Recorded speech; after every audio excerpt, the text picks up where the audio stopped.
Hello, my name is Aristelis Toribio, DocuWare educator, and I'll be showing you how to utilize the main features of DocuWare. With just the basics, you'll be able to successfully start using your DocuWare system. Let's jump into it with our DocuWare demonstration. Here you can see the DocuWare web client. It is fully browser-based, so you don't need to install any software on your local PC to work with it. You would simply obtain your DocuWare URL, and you can log in from anywhere, whether you're at your home office or on a business trip. I'm logged in here as Peggy Jenkins, and Peggy is an employee at our sample company. You can see here we only have 6 functions that are available to you, and this is because we've been working for over 30 years to bring you a clean and intuitive interface. We land first in our document tray, which is your digital workspace, where all documents ready for processing will land once they are imported into DocuWare. We're currently in Peggy's document tray, and we can double-click on an invoice to have it displayed for viewing on the right-hand side. Functionalities such as scrolling through the document pages or zooming in and out of your documents is available here. You may be wondering how we can get documents into a document tray for processing. Well, we have several functions that you can choose from. On one hand, you can use the import function to import documents from your file system directly to your document tray. Another method is the scan function right next to it.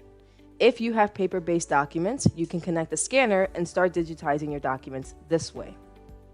The third option is very important: emails. The flow of emails has to also be controlled. So for this, we can have emails stored directly from Outlook so that you can access those documents from there. However, before any of this can work, we do have to install the DocuWare desktop apps locally, and we'll go over how to do that now.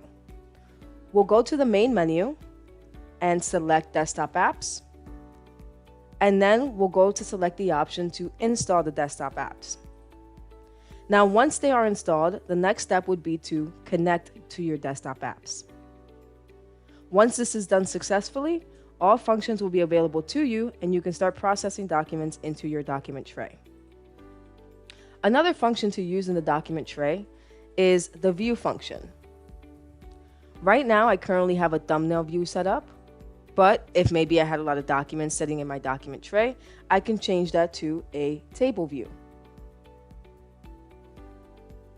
The next function is sorting.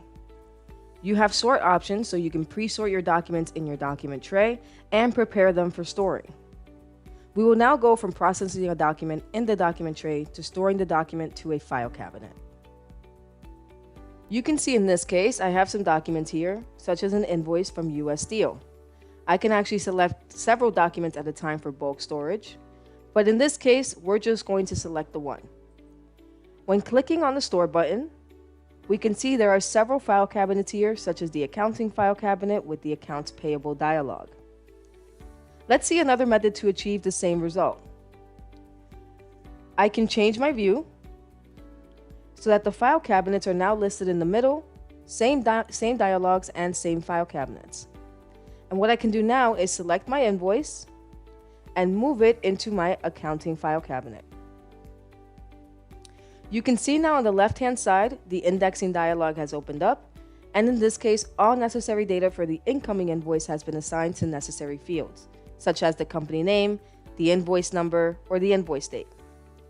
In this case, I want to verify that the company name is correct and uniform to the way that we are storing it in our DocuWare system. For this, I can choose a select list and choose the company name US Steel. Now, to verify the invoice number from the document, I can actually use one-click indexing.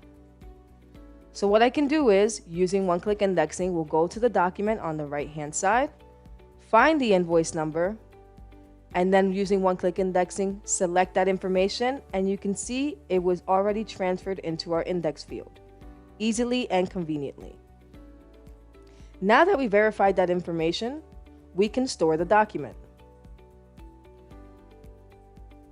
You can see we received some feedback letting us know that the document has been stored successfully, and you can notice the document is no longer in our document tray, as it has been moved to the file cabinet. Now that the document has been stored, I would like to pull up this invoice again quickly and easily. For this, we move from the document trays onto the search.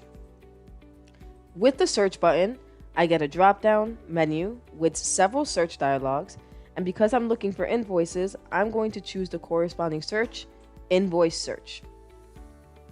The dialog can be a little extensive, as we can see, but you don't need to fill in all of the fields, just the most important ones. When performing a search, the more search terms you combine, the more precise your search results will be. You can also search using date ranges, so that calling up invoices for a complete fiscal year is also possible. A nice way to freely search is by using the full text search, which we can see here. In the full text field, it is possible to search for a keyword that exists on the document itself. Let's say I forgot the company of the invoice or the invoice number, but I know the type of invoice I'm looking for included a type of bolt. Then this word is enough for me to begin an open search using the full text field to find the invoice. When I search against the word bolt, I get the results list back, and I can see here 2 invoices are displayed. And the great advantage of full text search is that it highlights my search term on the document. So I can always see here, yes, this was the value that I searched, and here it is on my document. Now, using the search dialog is just one method to searching in a file cabinet. Another option would be to search via the folder structure. For this, we go into the Folders tab. You can see here we have several folder structures to pick from, and I'm going to choose specifically Accounts Payable by Year. We are looking for an invoice from 2022, which leads us to the month of December, where we click through to the 3rd level and end up at the company name, US Steel. And we can see that it is the same invoice that we were just working with earlier. So everything is available to you. Whether you choose the search dialog or the folder structure, the same documents will be displayed just through a different search option. If we want to work with the document itself in the same way you're used to doing on paper, such as applying stamps or notes, we can do this via the toolbar. With just one click, I can display the several ways to edit the document. Very essential to this are the annotations options, such as adding a text box or highlighting values. These annotations are added on an overlay of the document, as the original document itself remains unaffected. Using this button here, we can show or hide the overlay at any time. Going a step further, we also have tools available to use here. From here, I can choose to send the document at any time, and the nice thing is we can choose whether we want to include the annotation overlay on the document when sending or not. Or if we choose to send without annotations, then the third party will receive the document without the annotations overlay. If we choose PDF with all annotations, that means we're sending the document with our additional comments on it to external parties.